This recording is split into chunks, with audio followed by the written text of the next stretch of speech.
Mobile repairing hardware और software की बेहतरीन, आसान और मुकम्मल ट्रेनिंग के लिए अवैस भाई mobile repairing hardware and software training centre Karachi.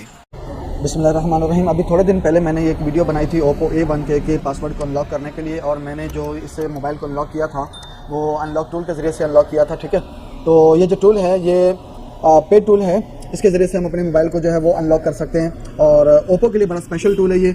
लेकिन मैंने जो मेथड इस्तेमाल किया था ओप्पो A1 का वो था ऑथ बाईपास का। ठीक है, इसमें एक दूसरा भी तरीका है मेटा मेथड का। अगर आप चाहें तो बिलफर्ज अगर आपका मोबाइल ऑथ बाईपास के इस मेथड से अगर वो अनलॉक नहीं हो रहा तो आप दूसरा मेथड भी इस्तेमाल कर सकते हैं मेटा का। ठीक है, अच्छा अब ये कैसे होगा, मेरे पास फिलहाल यहाँ पर मोबाइल इस वक्त अवेलेबल नहीं है, लेकिन तरीकाकार क्या होगा मैं आपको वो बता देता हूँ। ठीक है, तरीकाकार ये होगा कि सबसे पहले तो आपने अपने मोबाइल के लिए जो MTK के ड्राइवर्स हैं वो इंस्टॉल कर लेने। ये आपको मालूम होना चाहिए कि हम जिस मोबाइल की बात कर रहे हैं वो ओप्पो का मोबाइल होगा, ओप्पो A1 के CPH 1923, और उसका जो CPU होगा वो MT 6765 होगा, MT 6765। ठीक है, ये उसका CPU होगा और ये उसका वर्जन होगा CPH 1923।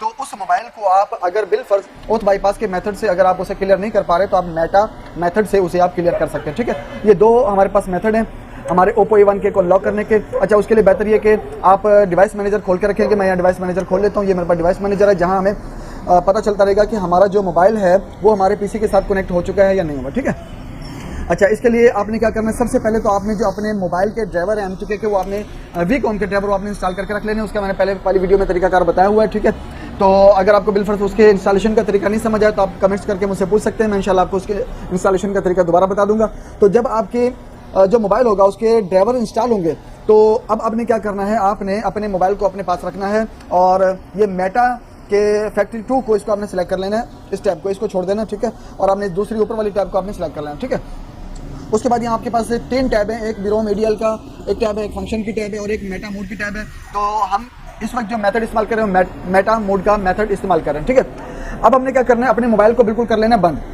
हमारा जो मोबाइल होगा ओप्पो A1 के इसे हमने बिल्कुल ऑफ कर देना है, और ऑफ करने के बाद हमने क्या करना है, यहाँ बूट मेटा पे क्लिक कर देना है। जैसे हम बूट मेटा पे क्लिक करेंगे यहाँ वेटिंग फॉर डिवाइस लिखा आएगा। ठीक है, अब हमने क्या करना है, हमने अपने मोबाइल को ओप्पो A1 के मोबाइल को हमने वॉल्यूम अप और डाउन का बटन दबा के रखते हुए वॉल्यूम अप और डाउन का बटन दबा के रखते हुए पीसी के साथ USB केबल के जरिए हमने कनेक्ट कर देना है।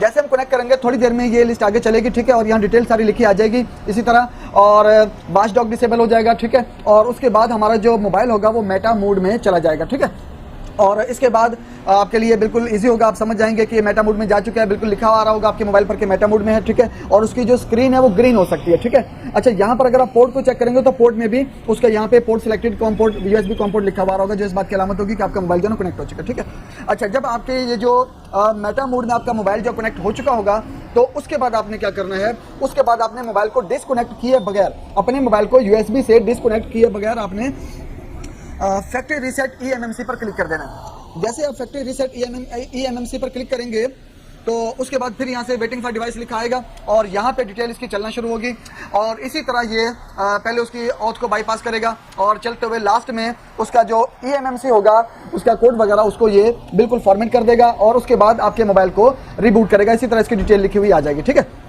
तो उसके बाद ही आपके मोबाइल को रिस्टोर मतलब फॉर्मेट कर देगा और रीबूट भी खुद ही कर देगा। ठीक है, तो रिबूट होने के बाद जब आपका मोबाइल बिल्कुल ऑन हो जाएगा, बिल्कुल प्रॉपर क्लियर हो जाएगा, तो रिबूट होने के बाद जब आपका मोबाइल ऑन होगा तो उसमें FRP का ऑप्शन आ सकता है। जैसे आपका मोबाइल स्टार्ट ऑप्शन में चला जाता है वहाँ, तो उसके बाद आपने उसका FRP कैसे क्लियर करना है, तो उसका जो कोड है वो आपको जैसे स्क्रीन पर भी नजर आ रहा है, और उसका कोड है *813#। जब आप ये कोड मिलाएंगे तो उसके बाद आपका जो मोबाइल है वो FRP से भी क्लियर हो जाएगा और आपका जो मोबाइल है वो मुकम्मल तौर पे अनलॉक हो चुका होगा, और अब आप उसे इस्तेमाल कर सकते हैं। ठीक है जी, अगर आपको वीडियो अच्छी लगे तो आपने इसको जरूर लाइक करना है, शेयर करना है और चैनल को आपने सब्सक्राइब कर लेना है। बहुत शुक्रिया।